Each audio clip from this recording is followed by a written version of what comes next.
को हर सूरत अमन कायम करने के हवाले से डोनाल्ड ट्रंप की जानिब से तंबीह की गई है।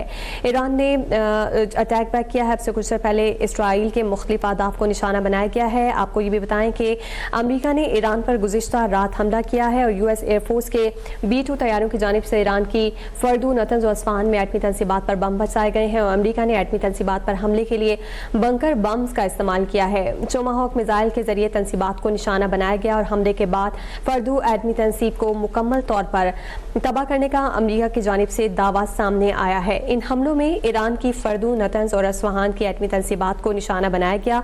अमेरिकी सदर ट्रंप की जानिब से कहा गया कि इस हमले का मकसद ईरान की जौहरी अफसूदगी की सलाहियत को ख़त्म करना है और ईरान की तनसीबात ख़त्म कर दी गई हैं। ईरान को अब अमन कायम करना चाहिए।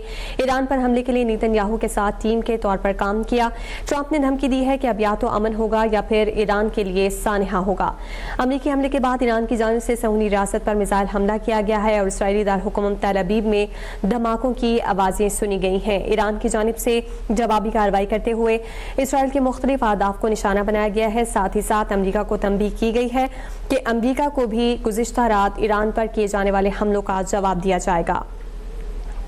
आपको बताएं कि ईरान का अमेरिकी हमले के बाद मुरम्मत एटमी प्रोग्राम जारी रखने का ऐलान सामने आया है। आला ईरानी ओहदेदार कहते हैं कि अमेरिकी हमले से कबल तीनों एटमी तनसीबात खाली करा ली गई थी। फिजाई हमलों में फर्दू जौहरी साइट को निशाना बनाया गया है जिससे दाखिली और खारजी हिस्से को नुकसान पहुंचा, जबकि अस्फहान और नतंज एटमी तनसीबात के करीब भी हमले किए गए हैं और ज़ेर ज़मीन तनसीबात को कोई नुकसान नहीं पहुंचा।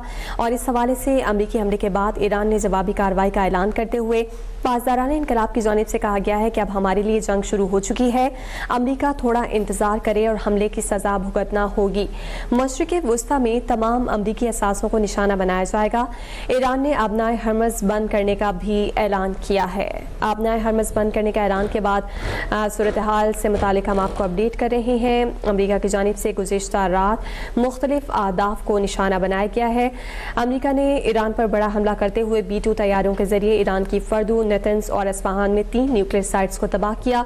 अमेरिकी सदर ट्रंप कहते हैं कि हमने ईरान की फर्दू, नतंज और अस्फहान में मौजूद जौहरी तनसीबात पर हमला किया है और अमेरिकी तैयारे ईरानी फिजाई हुदूद से बाहर आ चुके हैं। फर्दू एटमी तनसीबात को मुकम्मल तौर पर तबाह कर दिया गया। दुनिया की कोई भी फौज ऐसा नहीं कर सकती थी। इसराइल अब ज़्यादा महफूज है। ईरानी हुकाम के मुताबिक हमले से पहले तीनों एटमी तनसीबात खाली करा ली गई थी। इसराइली फौज ने अमेरिकी हमलों के बाद अपने शहरियों पर सख्त लॉकडाउन जैसी पाबंदियां नाफिज कर दी हैं।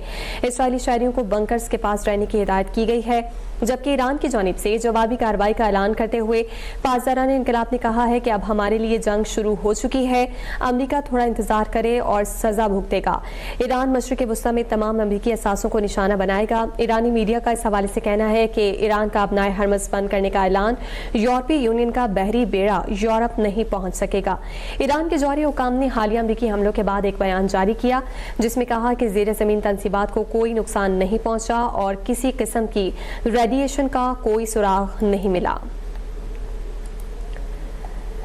अमेरिका की जानिब से ईरान में मुख्तलिफ अहदाफ को निशाना बनाए जाने के बाद अब तक न्यूज़ आपको मुसलसल अपडेटेड रखे हुए हैं। इसराइल ईरान जंग की ताज़ा तरीन सूरत हाल से मुतालिक हम आपको अपडेट कर रहे हैं। ईरानी एटमी इदारे ने एक बयान में जौहरी साइट्स पर अमेरिकी हमलों की तस्दीक करते हुए कहा है कि दुश्मन ने फर्दू, नतंज और अस्फहान जौहरी साइट्स को निशाना बनाया। ईरानी एटमी तवानाई इदारे ने कहा कि जौहरी तनसीबात पर हमला आलमी कवानीन की खिलाफ वर्जी है। ईरान अपनी कौमी सनत की तरक्की रोकने की इजाज़त नहीं देगा। ईरानी एटमी तवानाई इदारे ने कहा कि अहम तनसीबात पर अमेरिकी हमले के बावजूद ईरान अपनी एटमी सरगर्मियां जारी रखेगा। आपको बताएं कि ईरानी जौहरी तनसीबात पर हमले के बाद अमेरिकी सदर डोनाल्ड ट्रंप कहते हैं कि अब या तो अमन होगा या फिर ईरान के लिए सानहा होगा। वाशिंगटन में उनकी जानिब से खिताब करते हुए कहा गया है कि ईरान की फर्दू, नतंज और अस्फहान की जौहरी तनसीबात को निशाना बनाया गया। अमेरिका का मकसद ईरान की जौहरी अफसूदगी की सलाहियत को ख़त्म करना था। ईरान की तनसीबात ख़त्म कर दी गई हैं। अमेरिकी सदर ने कहा कि आज रात के अहदाफ से सबसे मुश्किल अहदाफ निशाना बनाए गए, जबकि बहुत से अहदाफ रह गए। अमन न हुआ तो दुरुस्तगी के साथ दीगर अहदाफ को भी निशाना बनाया जाएगा। सदर ट्रंप ने कहा कि ईरान को अब अमन कायम करना चाहिए। अमन कायम न करने की सूरत में मुस्तकबिल के हमले ज़्यादा शदीद होंगे और अब या तो अमन होगा या फिर सानहा होगा। ईरानी जौहरी तंसीबात को निशाना बनाने पर नेतन्याहू ने ट्रंप को मुबारकबाद पेश की है।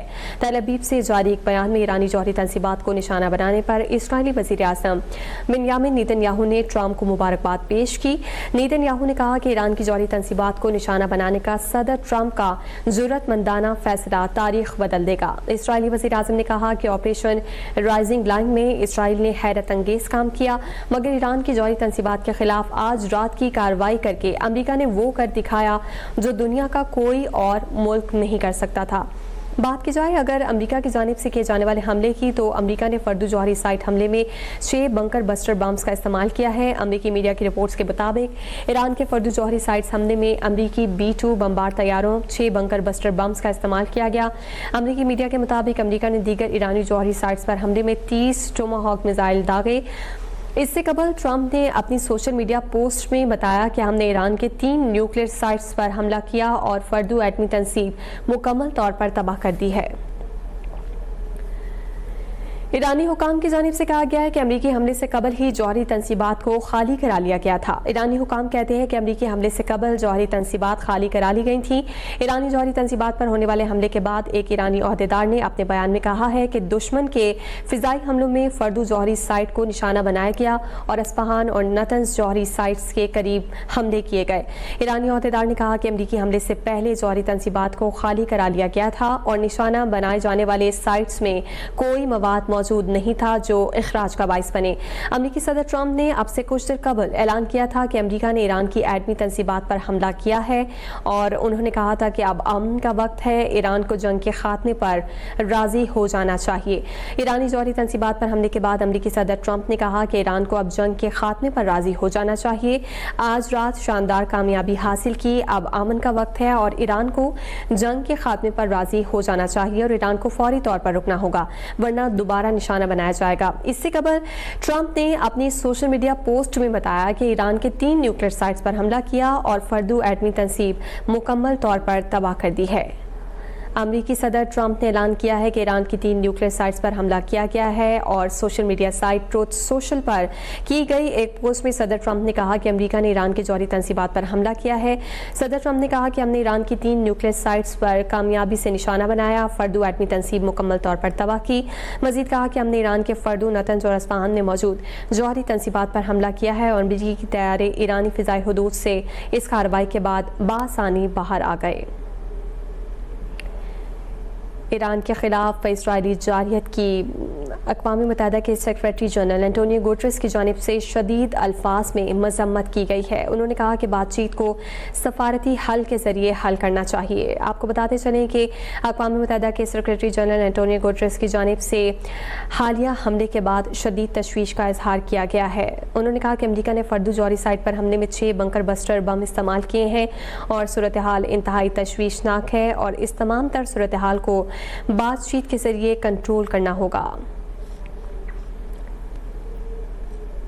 आपको बता रहे हैं ईरान की जौहरी तंसीबात पर हमलों से जंग का आगाज़ हो गया है। ईरान की जानिब से ये बयान सामने आया है जिसमें अमेरिका के इस जंग में शामिल होने के बाद सख्त अल्फाज में इसकी मजम्मत करते हुए कहा गया है कि अमेरिका को इस तमाम तर सूरत हाल का खमियाजा भुगतना पड़ेगा। अमेरिका की जानिब से गुज़िश्ता रात ईरान के मुख्तलिफ अहदाफ को निशाना बनाया गया है। आपको मज़ीद आगाह करते चलें कि इस हवाले से डोनाल्ड ट्रंप की जानिब से भी तस्दीक की गई है, जबकि ईरानी एटमी तवानाई इदारे की जानिब से जौहरी साइट्स पर हमलों की तस्दीक करते हुए मज़ीद कहा गया है कि दुश्मन ने फर्दू नतंज और अस्फहान जौहरी साइट्स को निशाना बनाया है और ईरानी एटमी तवानाई इदारे ने कहा कि जौहरी तंसीबात पर हमला आलमी कवानीन की खिलाफ वर्जी है। ईरान अपनी कौमी सनत की तरक्की रोकने की इजाज़त किसी को नहीं देगा। ईरानी एटमी तवानाई इदारे ने कहा कि अहम तंसीबात पर अमरीकी हमले के बावजूद ईरान अपनी एटमी सरगर्मियाँ जारी रखेगा। डोनाल्ड ट्रंप की जानिब से भी वाशिंगटन से एक बयान जारी किया गया जिसमें उन्होंने ईरान पर किए जाने वाले हमले से मुतालिक अपनी कौम से खिताब किया है। डायरेक्टर न्यूज़ अब तक नदीम रजा साहब ने एक बार फिर से हमें ज्वाइन किया है। नदीम साहब, अब से कुछ देर पहले ईरान की जानिब से जो इसराइल पर हमला किया गया था, उसके बाद अब ये डेवलपमेंट हम देख रहे हैं कि आबनाए हरमस को बंद करने से मुतालिक ऐलान कर दिया गया है। सिचुएशन को किस तरफ जाता देख रहे हैं? सिचुएशन बहुत ही खराब होने जा रही है। जिस तरह से ईरान और क्योंकि ईरान ने पेश की सारे ऐलानात वो पहले भी आपने देखे होंगे, वो कर चुका था और ऐसा ही महसूस होता है कि ईरान इस मरहले के लिए पहले से वो आमादा था, तैयार था कि अमेरिका ने आज नहीं तो कल, कल नहीं तो परसों उसने हमला करना है। क्योंकि जिस तरह से सोशल मीडिया या हर जगह ज़बान ज़द-ए-आम हर जगह डिस्कशन चल रही थी कि अमेरिका जो है इस दफ़ा ईरान को तबाह करेगा और इसकी जो जौहरी तंसीबात हैं उस पर हमले करेगा। जब अमेरिका का ये सबको मालूम था, तमाम लोगों को, कि ये होगा, तो ऐसा मुमकिन नहीं है कि ईरान को मालूम ना हो कि अमेरिका उस पर अटैक करेगा और जो उसकी जो जौहरी तंसीबात हैं उसको उसने ऐसे ही छोड़ दिया हो। तो यही वजह है कि अमेरिका में जो आवाज़ें उठ रही हैं कि जो हमला हुआ है जौहरी तंसीबात पे उतना मौसर साबित नहीं हुआ जिस तरह के दावे किए जा रहे हैं, जो कि डोनाल्ड ट्रंप और नेतन्याहू दोनों खुश हैं, दोनों एक दूसरे को मुबारकबाद दे रहे हैं कि ये बहुत अच्छा काम हो गया, अब ईरान खड़ा नहीं होगा। और फिर साथ साथ ये भी धमकी दी जा रही है कि अगर अब हमला किया तो ईरान को एक सानिया से ताबीर किया है कि उसको फिर वजूद को भी उस तरह से उसको मिटा दिया जाएगा। इस तरह की बातें की जा रही हैं। तो लेकिन बहरहाल जैसे पहले बात हो रही थी कि ईरान एक कौम है, वो एक मुल्क है जो पहले मुंतशिर थे, इस हमले से पहले वो यकजा हो चुके हैं, यकजान हो चुके हैं और वो गवर्नमेंट के साथ वो डटे हुए कह रहे हैं कि आप मुकाबला करें, जो होगा देखा जाएगा। तो ऐसे में जब ईरान ने अपनी जो अस्करी क़यादत है उसकी लीडर्स पहले ही से नॉमिनेट की गई थी, जो जौहरी साइंसदान हैं जिनको घरों में घुस के मारा गया, किसी को गाड़ियों में धमाके करके मारा गया, किसी को राह चलते हुए मारा गया, बीवी बच्चों समेत। तो ऐसे में ईरान के जो सुप्रीम लीडर हैं आयतुल्ला अली ख़ामनेई, उन्होंने भी अपने इख्तियारात जो है वो शूरा को दे दिए हैं और अपना तर्जुमान भी मुकर्रर कर दिया है कि उनके जरिए पैगामात वो आगे पहुंचा रहे हैं। तो ऐसा मुमकिन नहीं हो सकता था कि ईरान को इस बारे में इल्म ना हो कि अमेरिका उनके ऊपर वो अटैक करेगा और अपनी जो जौहरी जो तंसीबात हैं तीनों शहरों में उसको ऐसे ही बेयारो मददगार छोड़ दे। और ये वजह ईरान का कहना है कि पहले ही उसे उन्होंने अपनी जौहरी तंसीबात वो खाली कर दी थी। और वाज़े तौर पे ये बातें भी चल रही हैं कि अब ईरान बाकायदा तौर पे उसका ऐलान भी कर सकता है कि उसने एटम बम बना लिया है, लेकिन अब वो वक्त का इंतज़ार कर रहा है। और ये जितने बरतानवी मुफक्किर हों या जो दिगर जो मशरिक़ वस्ता की सूरत हाल पर ज़्यादा निगाह रखे हुए हैं, उनका यही मानना है कि गालिब इम्कान यही है कि ईरान ने अपने जौहरी तजर्बा अपना कर लिया होगा। लेकिन अब वो वक्त और जो तारीख है उसका ऐलान खुद ही ईरान ने करना है, जैसा कि वो अपनी हिकमत अमली के तहत उसने ए, बी और सी प्लान अपना मुरतब किया होगा। और अब देखना ये है कि जो उसका ए प्लान तो मैं समझता हूँ कि उसका कामयाब रहा उस सूरत में पहले 8 घंटे अगर आप निकाल दें जिसमें इजराइल को बरतरी हासिल थी, देन उसके बाद जो 8 घंटे के बाद जो ईरान ने अटैक किया इजराइल के ऊपर, तो उसने होश उड़ा दिए थे इजराइल के और खुद अमेरिका के भी वो तवक्को नहीं कर रहे थे कि ईरान इस हद तक जाएगा। तो 8 रोज तक जो हमने पहले भी बात की वो यही थी कि वो जांचना चाह रहे थे कि ईरान कितना कैपेबल है, वो कहाँ तक लड़ सकता है। जब उन्होंने देखा कि हैफा और ये तल अबीब और दीगर शहरों में तबाही और बर्बादी हो चुकी है और ईरान रुकने का नाम नहीं ले रहा है, तो ऐसे मौके पे आके फिर वो हमला किया गया है।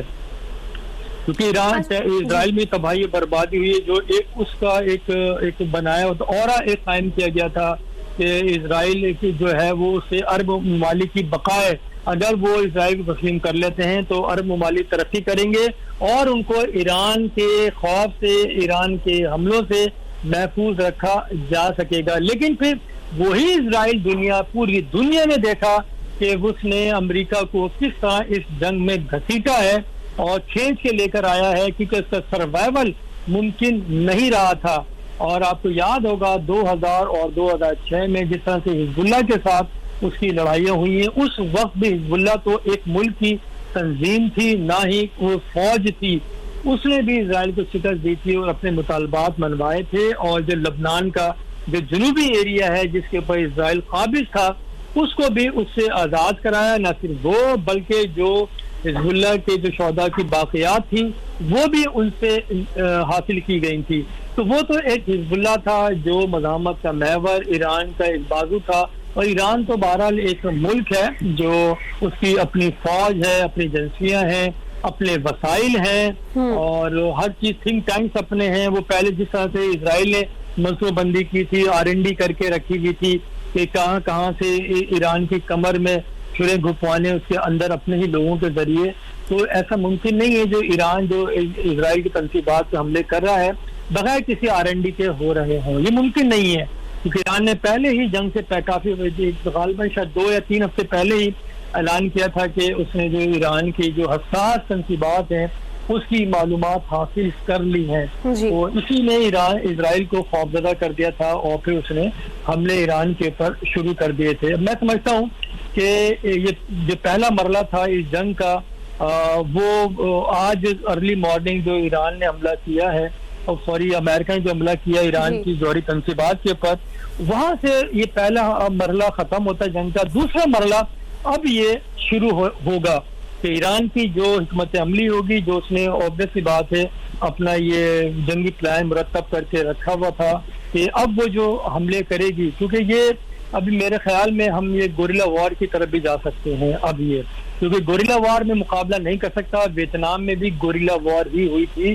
आपको याद होगा कि किस तरह से अमेरिकी फौजियों को वहां पे गलियों में पकड़ के और निकलते थे, वो हमले करते थे, वापस चले जाते थे, इंतहाई बड़ा कीमती जानी नुकसान पहुंचाया जा रहा था। तो यहाँ पे जो ये हमास अगर देखें, हमास जो है गोरिल्ला वॉर लड़ रही है अभी भी, इतने यानी कि 2 साल तकरीबन होने को हैं, उसका सारा इंफ्रास्ट्रक्चर तबाह कर दिया है हमास का। उसके बावजूद अभी भी गोरिल्ला वॉर हमले कर रही है इजरायली फौज पे, उनकी गाड़ियां भी तबाह कर रही है, इजरायली फौजियों को मार भी गो के वो तादाद इंतहाई कम है। लेकिन ये हिजबुल्लाह जिस नहर से पहुंच चुकी थी वहां से वापस आके हमले करना एक ये भी मैं समझता हूँ किसी मुआवजे से कम नहीं है।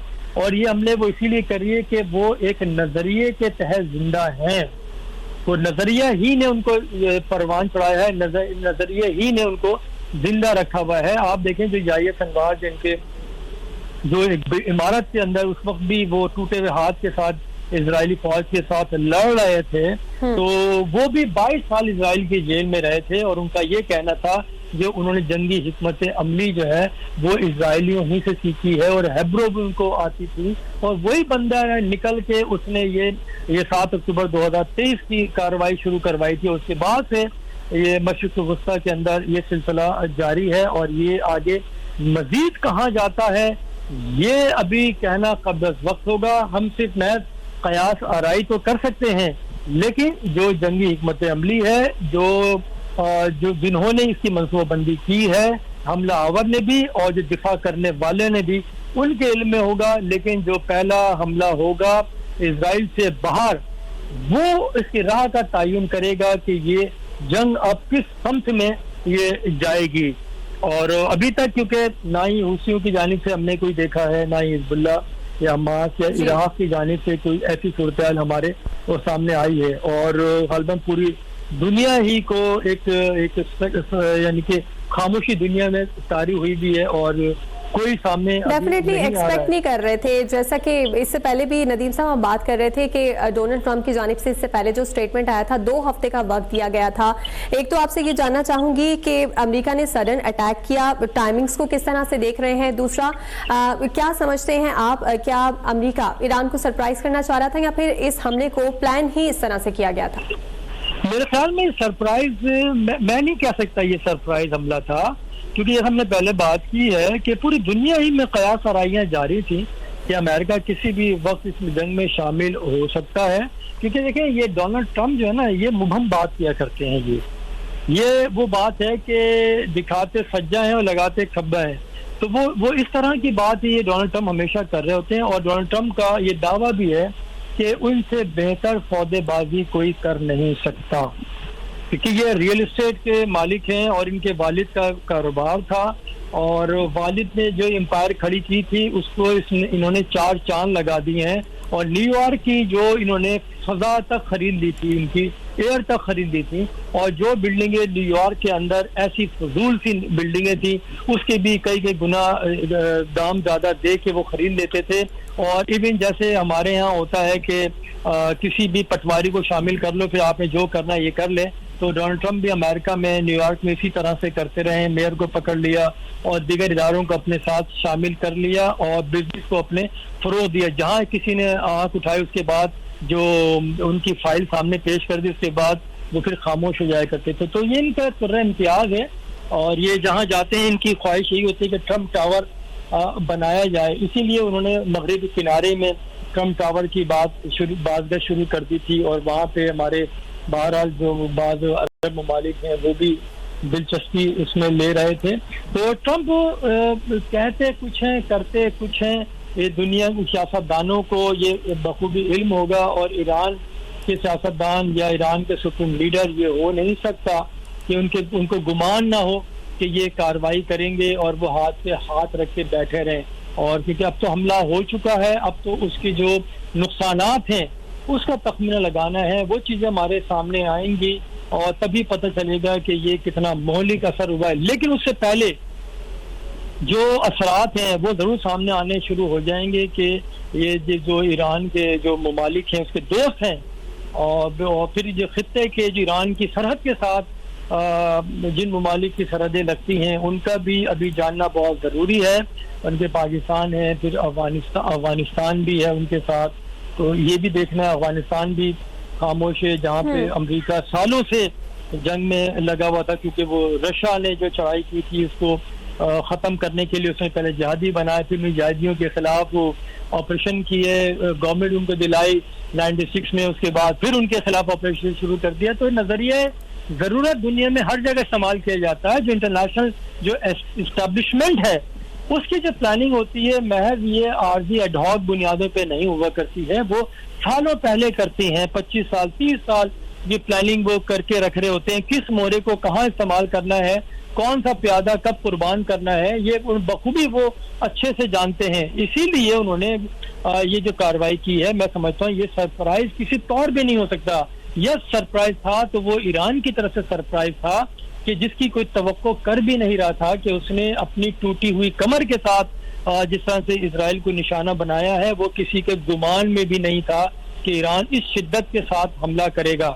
तो अब ये तो बज़ाहिर दिखाई दे रहा है कि ईरान में जो भी अभी बमबारी करते हैं या कुछ भी करते हैं उसका नुकसान हो, क्योंकि देखें वो जो 10 साल या 8 साल जो जंग लड़ी थी इराक के साथ, तो इराक के साथ उस वक्त भी अगर आप देखें तो ये अमेरिका, इजराइल और बहरहाल अरब ममालिक भी उनके साथ थे।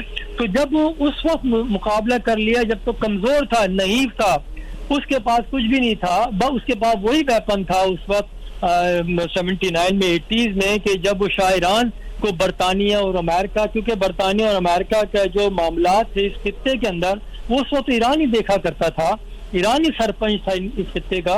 तो जो हथियार और एयरक्राफ्ट थे उसी के जरिए वो लड़ा था, लेकिन वो भी तबाह बर्बाद कर दिए थे।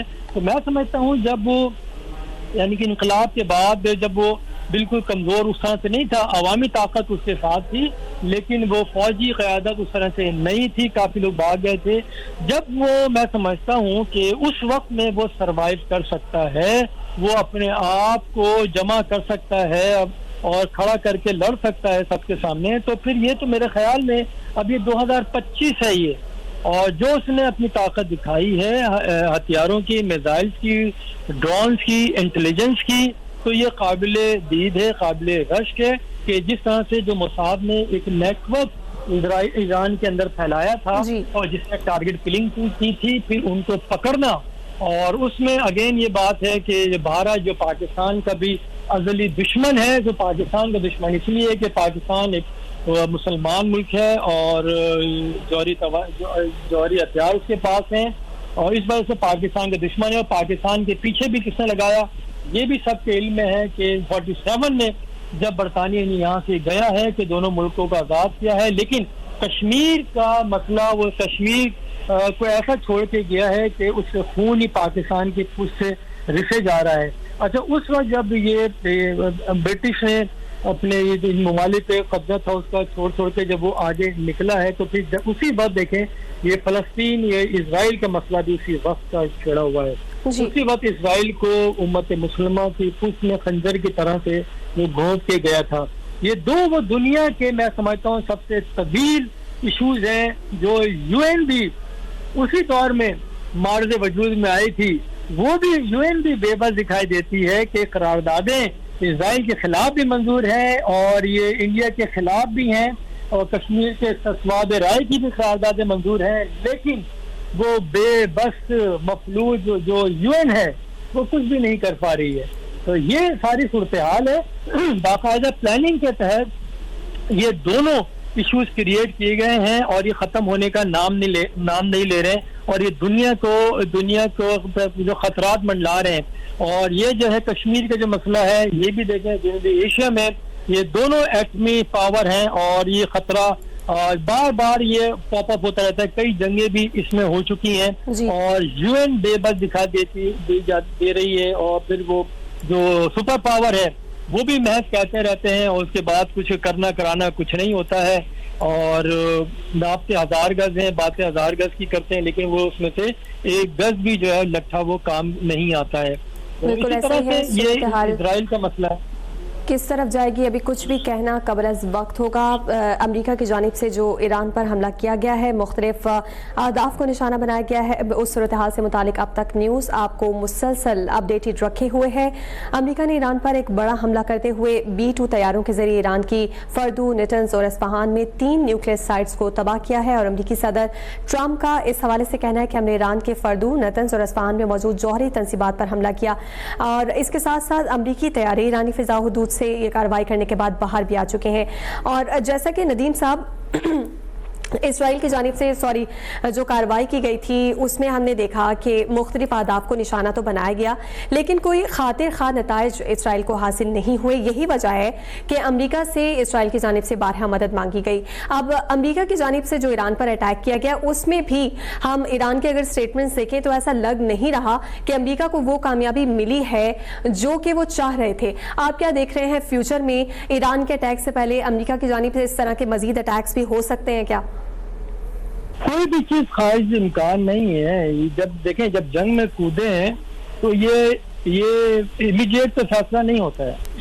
जब ईरान पे भी अटैक किया गया उसने भी टाइम लिया था, 8 घंटे लगाए थे।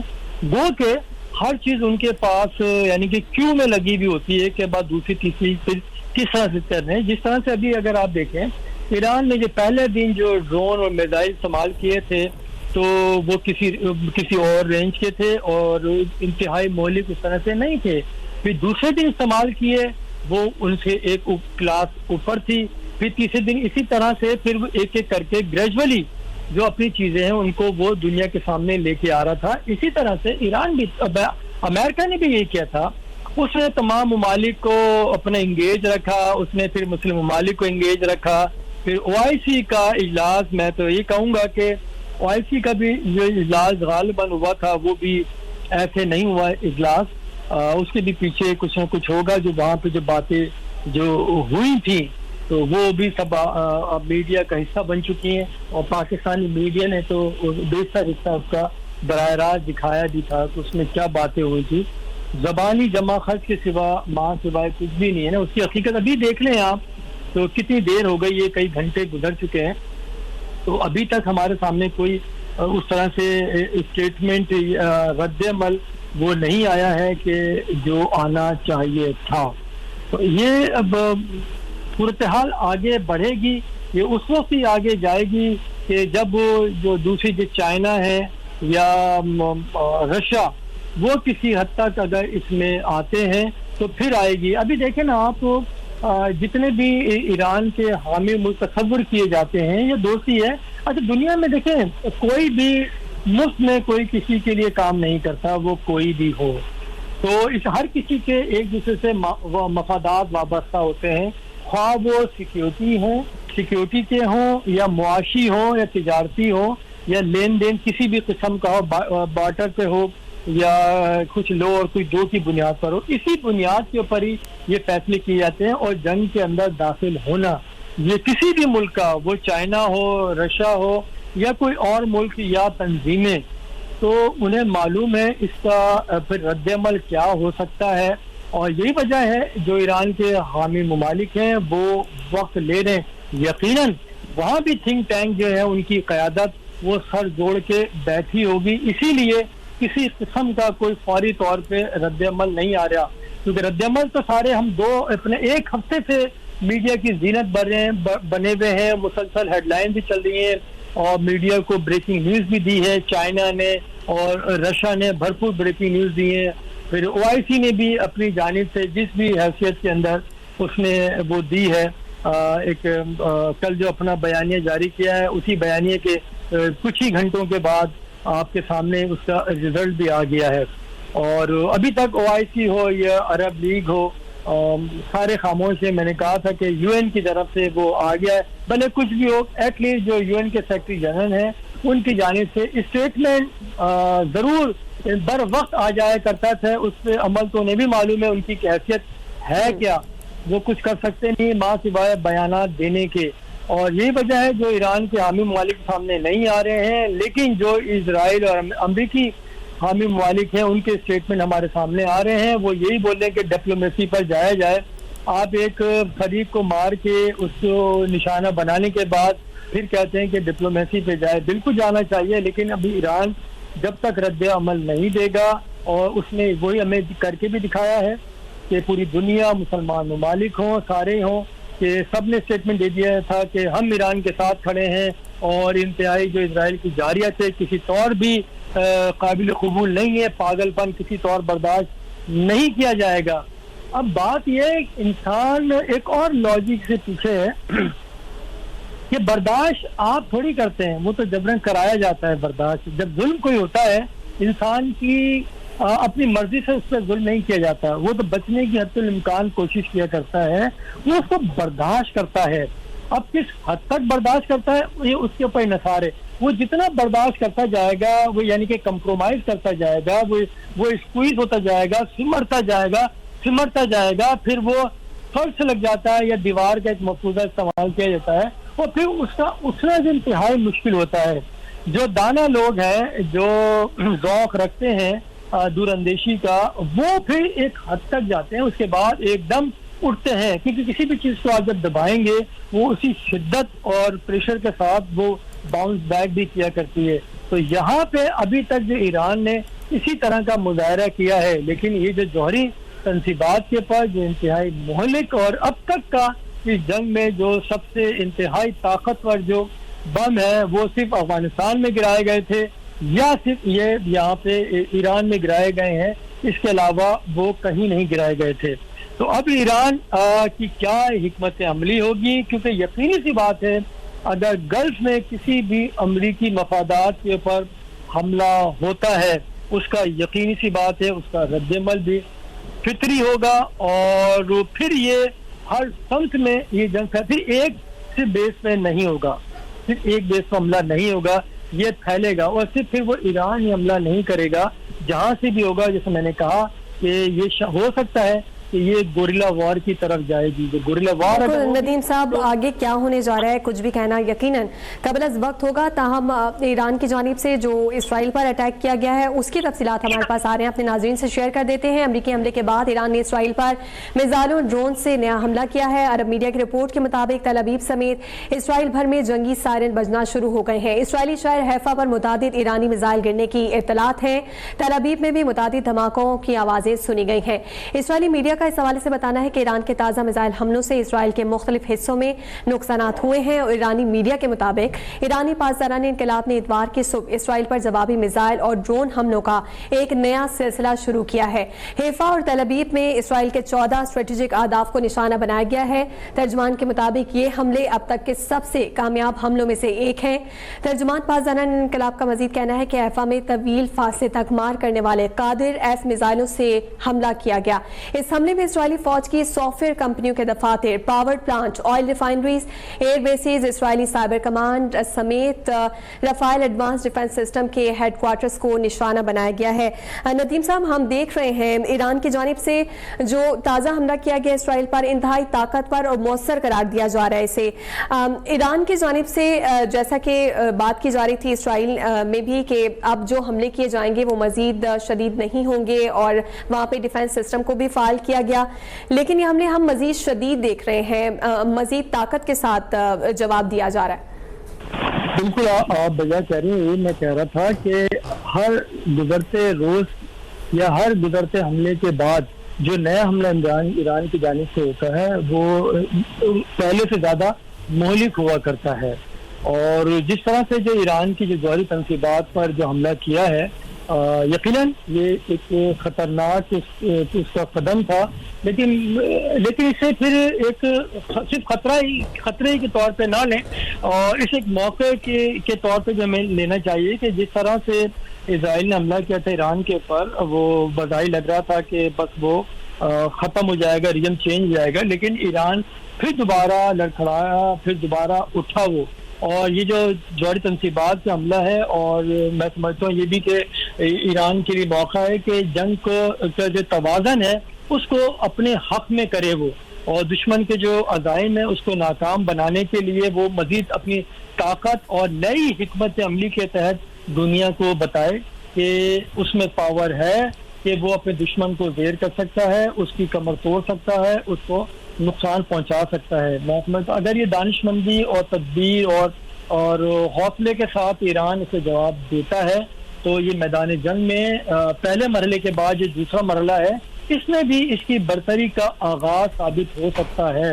और ईरान ने अपने अमल से बताया भी है कि जो उसकी क़यादत है इसकी मुकम्मल सलाहियत भी रखती है, लेकिन जो अभी इसने अटैक किया है ये भी मुअल्लिक करार दिया जा रहा है। और जैसा कि इल्म है कि इजराइल के अंदर जो इंटरनेशनल जो मीडिया के लोग थे उनको निकाल दिया गया था, और जो अगर एक आध के सामने आ जाता था तो उसको भी पकड़ के ले जाया जाता था। तो वहाँ के जो नुकसानात हो रहे हैं वो सामने नहीं आ रहे उस तरह से जैसे हमला किया जा रहा है। बजाय जो हमले हो रहे हैं, जो क्लिप्स की सूरत में सोशल मीडिया के ऊपर आ रहे हैं, उसमें तो बहुत ही ज्यादा तबाही और बर्बादी के इंकशाफात हो रहे हैं। लेकिन उस सतह पे कि क्या उसको नुकसान पहुंच रहा है कि उसकी जो हिकमत अमली है इजराइल की वो तब्दील करने के काबिल है या नहीं है, या उसी तरह से कर रहा है, या फिर अब इजराइल हमला करेगा या फिर बराह रास्त अमेरिका ही ईरान के ऊपर हमला करेगा, ये भी एक सवाल है जिसका जो ईरान जवाब देगा तो उसके बाद ही उसका भी फिर इल्म हो सकेगा कि किस हद तक अमेरिका अपने आप को इस जंग में इन्वॉल्व करता है। नदीम साहब, इससे पहले अगर हम पाक भारत जंग की बात करें तो यकीनन डोनाल्ड ट्रंप की जानिब से जो सफारती सतह पर किरदार अदा किया गया वो पूरी दुनिया के सामने है, लेकिन उसी के बरक्स हम देखते हैं अगर इसराइल और ईरान की सूरत हाल की बात की जाए या फिर फ़लस्तीन की सूरत हाल की बात की जाए तो डोनाल्ड ट्रंप का किरदार ये अक्सर मुख्तलिफ नज़र आता है। आप क्या समझते हैं वो कौन से अवामिल हैं जो ट्रंप पर असरअंदाज हो रहे हैं, वो कौन सी चीज़ें हैं जो कि हम दो मुख्तलिफ तरह के नज़रियात उनके देख रहे हैं जंगों को लेकर? उनके देखें नजरियात, वो एक बिजनेसमैन है बेसिकली। अगर आप ये भी देखें ना, वो बिजनेसमैन है, और बिजनेसमैन कोई भी हो, छोटा हो या बड़ा हो, वो घाटे का सौदा नहीं किया करता है। वो अलग बात है कि जो फैसला करता है उसमें घाटा हो जाए, लेकिन वो अपनी दानिश में अपनी तरफ से इस तरह के कदम नहीं उठाया करता कि उसको नुकसान हो। तो इजराइल से मुतालिक जो कहा जाता है कि वो भी उसकी जो सिक्योरिटी है, उसकी यानी कि जो सलामती है, उसका जामिन अमेरिका है, और इजराइल का जो बजट है सारा उसको अमेरिका ही फराहम करता है। आप देखें कई ट्रिलियंस डॉलर अब तक वो इजराइल को दे चुका है, उसके असलहे की सूरत में या उसकी माली इमदाद भी दे सकता है, क्योंकि इजराइल की मईशत इस काबिल नहीं है कि वो ये जंग को कम मुतामिल हो सके। जो गो के पहले ही 7 अक्टूबर 2023 से मुसलसल हालत जंग में था, लेकिन जब ईरान ने जो अटैक किए एक हफ्ते से, अगर मैं ये कहूँगा कि तकरीबन कोई 2.2 साल की जंग एक तरफ रखें आप और एक हफ्ते की जंग एक साइड पे कर लें आप, तो जो एक हफ्ते की जो जंग है ईरान के साथ उसका पलड़ा भारी है।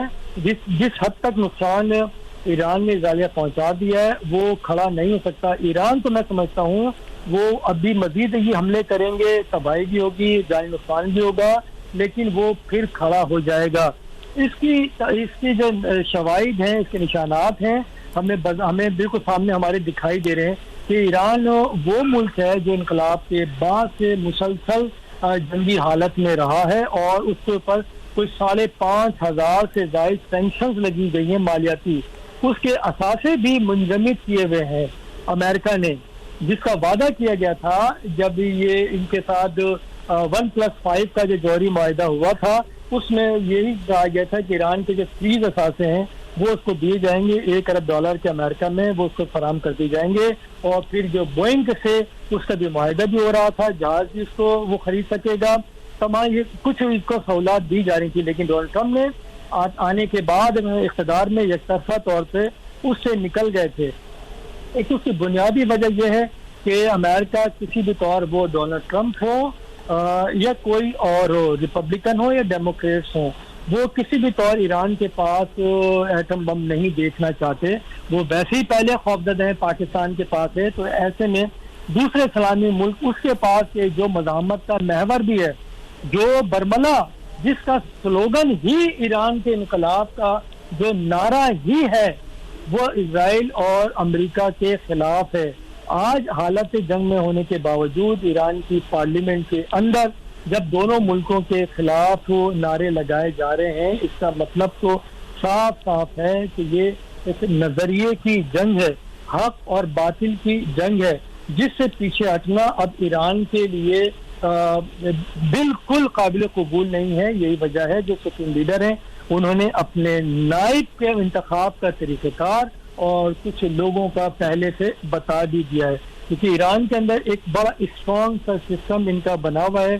शूरा होती है जो नए रहबर के का इंतखाब किया करती है, क्योंकि इनकलाब के ज़बानी थे आयतुल्लाह खामनाई, उनके इंतकाल के बाद से इसी तरह से शूरा ने इनका खामनाई साहब का को इक़्तिदार मुंतकिल किया था, ताकत मुंतकिल की गई थी, और ये ईरान के इंतहाई बाअसर शख्सियत हैं। तमाम ताकत का मंबा वो मरकज वो सुप्रीम लीडर हुआ करता है। लेकिन ईरान की संजीदगी का जंग का ये आलम है कि उन्होंने धमकियां मिलने के बाद जो अपने इख्तियारात, जो फैसला करने का जो हक है, जो राइट है, वो एक पास ऑन कर दिया है किसी के पास। अब वो जो डे टू डे मैटर्स जो हैं उसका फैसला वो किया करेंगे बिला फसल कि किसी तरह की कोई रुकावट ना हो।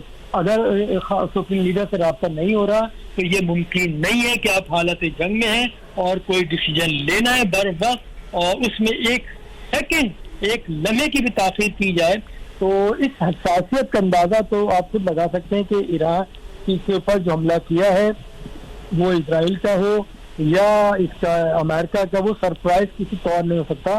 सरप्राइज यस एक ईरान दे चुका है, और दूसरा जो सरप्राइज होगा ईरान की जानिब से, दूसरे मरहले का पहला सरप्राइज वो ये होगा कि जब ये जौहरी तंसीबात पे जो हमला हुआ है इसका रद्द-ए-अमल क्या है। ये अभी जो इजराइल पे मैं समझता हूँ जो कार्रवाई हो रही है, ये तो वही मामूली जो पहले मरहले की जो सिलसिला है उसी का एक हिस्सा दिखाई देता है। लेकिन ईरान की जानिब से आगे क्या कदम उठाया जाएगा ये तो आने वाला वक्त ही बताएगा। बहुत शुक्रिया, नदीम रजा साहब हमारे साथ मौजूद थे। और सूरत हाल जो कि तेज़ी से तब्दील हो रही है, लेकिन ये ऊँट किस करवट बैठेगा इसका किसी को इल्म नहीं है। अब से कुछ देर पहले ईरान की जानिब से इसराइल पर एक ताज़ा हमला किया गया है और एक बड़ा हमला इस हमले को करार दिया जा रहा है। इसराइली शहर हैफा पर मुतादिद ईरानी मिसाइल दागे गए हैं। इसराइल के 10 मकामात पर ईरानी मिसाइल हमलों से नुकसान हुए हैं। इस हवाले से इसराइली मीडिया की जानिब से भी तस्दीक की गई है, जबकि अरब मीडिया बताता है कि अमरीकी हमलों के बाद ईरान का इसराइल पर मिसाइलों से एक और हमला, जिसमें तल अवीव समेत इसराइल भर में जंगी सायरन बजना शुरू हो गए हैं और इसराइल में दिफाई निजाम को फाल कर दिया गया है।